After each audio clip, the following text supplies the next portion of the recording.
everyone! In this video, we are learning present continuous tense. We use present continuous to talk about things happening now, at this moment. For example, I am speaking. You are watching this video.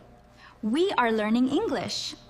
This tense tells us that the action is happening right now. The structure is very easy.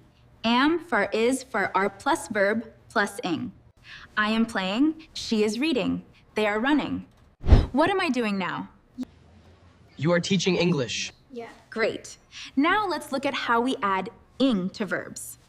Most verbs are easy. Play, playing, read, reading, watch, watching. But some verbs change a little. If the verb ends with e, we remove the e. Make, making, write, writing. If the verb is short and ends with consonant, vowel, consonant, we double the last letter. Run, running, sit, sitting. Now let's make sentences. I am reading a book. She is drinking water. They are playing football. We can also use time expressions like now, right now, at the moment. For example, she is doing her homework right now. Are you watching TV right now? No, I am not. I am watching this lesson. Excellent. Now let's learn negative sentences. For negative, we just add not. I am not sleeping. He is not running. They are not playing. Short forms, is not, isn't, are not, aren't. Is he sleeping? No, he isn't sleeping.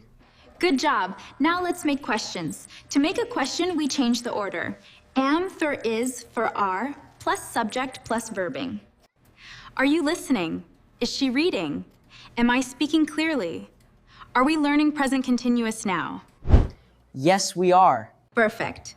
We often use present continuous to describe pictures. For example, a boy is riding a bike. A woman is talking on the phone. Children are playing in the park. What is the woman doing? She is talking on the phone. Excellent. So remember, we use present continuous for actions happening now. The formula is am is our plus verb plus ing. We can make positive, negative sentences and questions. Now you know how to use present continuous. Thanks for watching and keep practicing English.